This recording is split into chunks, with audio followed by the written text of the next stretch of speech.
Gentlemen, start your engines. That's the way the Indianapolis 500 race has started for the past 60 years. But will those gas-guzzling, worshipped combustion gasoline fossil fuel engines ever get replaced with alternative energies? I'm speaking today about the history, in particular, of alternative energies. After researching it for a couple weeks, I found that the four energies of wind, solar, hydro, and geothermal power have been energies that man has been trying to harness for centuries. Let's begin with the history of wind power.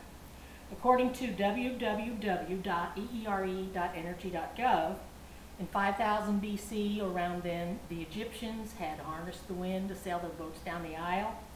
By 200 BC, China had invented the windmill and was grinding grain and pumping water. And by the 11th century, the windmills got to the Netherlands that were all famous, that were all we know of. And but interest in wind power kind of waned after industrialization started until just recently. And according to alternativeenergy.procon.org, the first wind farm came about in 1980 in New Hampshire, and we have added wind turbines to the electrical grid, but wind still, although it's the fastest growing now again, it is still a small percentage. That according to Daniel Fisher in his Forbes 2008 article. Now let's talk about solar. Believe it or not, in 700 BC, we were actually using mirrors to harness the sun to do oddball things, even killing ants with the heat. By 300 BC, the Greeks had figured out how to use solar torches. By 1767, the first solar collector was invented. And in 1839, the important photovoltaic cell was invented. In 1981, we finally had our first solar power plant. That was in California. And NASA even now has a solar-powered aircraft. But it remains, again, a small percentage of our energy needs.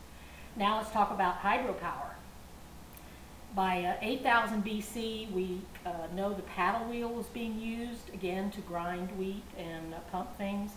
In 1850, there was an important invention. Lester Pelton invented a turbine that actually revolutionized the way gold was mined out in the gold rush in the 1850s.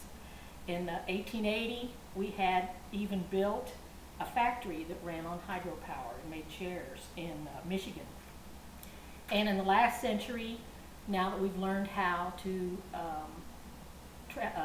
make electricity travel long distances, we've come up with a hydroelectric dam, of course, Hoover Dam being the biggest example, built in 1935. But still, small percentage of our energy use. Finally, let's talk about geothermal energy. It was used centuries ago, from what we can tell, by the Indians, of course. They could cook and bathe around the hot springs, but it took us till 1890 until we actually heated a building in Idaho with the hot springs water.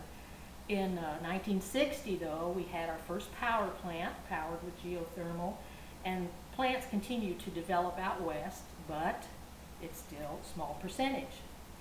So in conclusion, we've looked briefly at the history of wind, solar, hydro, and geothermal power, but the work continues, but it's small. So, will the Indianapolis 500 engines be using alternative energy soon? Probably not. Stay tuned for my group colleagues to give you more details.